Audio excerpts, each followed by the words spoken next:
আসসালামু আলাইকুম এভরিওয়ান, আশা করছি সবাই ভালো আছেন। আজকে আমি চলে যাচ্ছি একটা ওয়ালিমা প্রোগ্রামে। আমি এই সুন্দর অলিভ কালার ড্রেসটা পরি, আর এই ড্রেসের সাথে আমি ম্যাচ করে কোনো শুজ পাচ্ছিলাম না, তাই এই হোয়াইট শুজটা পরি। তারপর আমি সুন্দর করে রেডি হয়ে যাই। আমি নিজেও রেডি হই অ্যান্ড আমি আমার আম্মুকেও রেডি করে দিই। আম্মু লাইফে কখনো হেভি মেকআপ করে কোথাও যায়নি, I mean foundation, blush, highlighter এসব কখনো ইউজ করেনি আম্মু।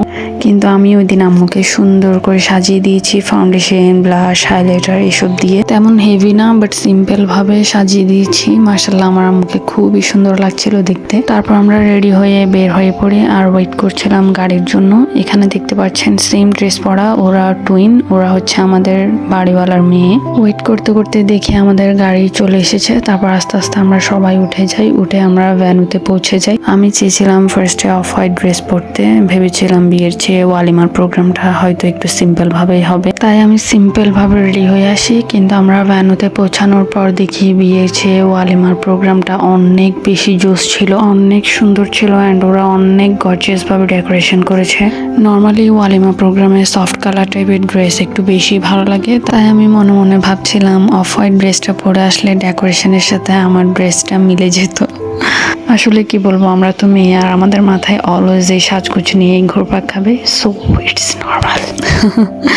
যাই হোক, আমরা খাওয়া দাওয়া করে নিচে নেমে যাই। আর এখানে এসে দেখি বিভিন্ন ধরনের স্টল বসেছিল, পানের স্টল, ফুচকার স্টল, ভেলপুরি স্টল, ফ্রুটসের স্টল, বাদামের শরবত, আরো অনেক কিছু। আমরা সব দিক থেকে অল্প অল্প করে ট্রাই করি। তারপর আমরা এক পাশে গিয়ে বসে অ্যান্ড আমি একটু উপরে যাই হিজাব টিক করতে। হিজাব করলে আমার এই একটা সমস্যা অলওয়েজ হয়, হিজাবের ভেতর চুল খুলে যায়। আজকেও সেম অবস্থা, তাই আমি উপরে গিয়ে হিজাব ঠিক করে নিচে এসে বসি। ওদের কাওয়ালি এনেছিল আর আমি বসে বসে কিছুক্ষণ কাওয়ালি শুনি। আপনারাও শুনেন আমার সাথে।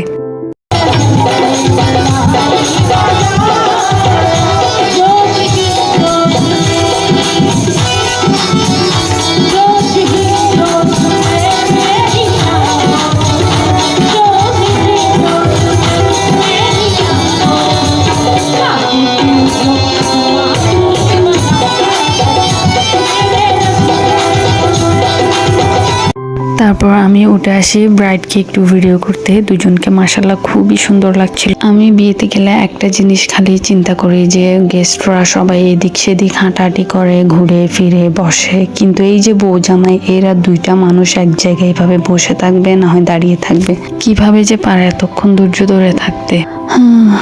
মনে হয় যত সব আজগুবি টাইপের চিন্তা ভাবনা সব আমিই করি। তারপর আমরা বাসায় যাওয়ার জন্য বের হয়ে পড়ি। বের হয়ে আমরা গাড়িতে উঠে যাই, মানে যেখানে আব্বু যাবে ওখানে আমাদের শান্তি নেই, উনি সবকিছুতে তাড়াহুড়ো করবে তাড়াতাড়ি চলে আসার জন্য। আমরা গাড়িতে উঠে বসি, তারপর দেখি একজন একজন করে সবাই আসছিল গাড়িতে ওঠার জন্য। তারপর আমরা চলে যাই। যাওয়ার পথে জিদান আমায় বারবার কল দিচ্ছিল, আমি গাড়িতে থাকায় ওনার কল বারবার কেটে দেই। আর উনি এমন মানুষ, ওনার কল কেটে দিলে উনি আরো বেশি ননস্টপ কল দিতেই থাকবে। পরে আমি কল রিসিভ করে ওনাকে রেকর্ড করছিলাম, আর এটা উনি জানতে পেরে দেখেন কি স্টাইল করছিল।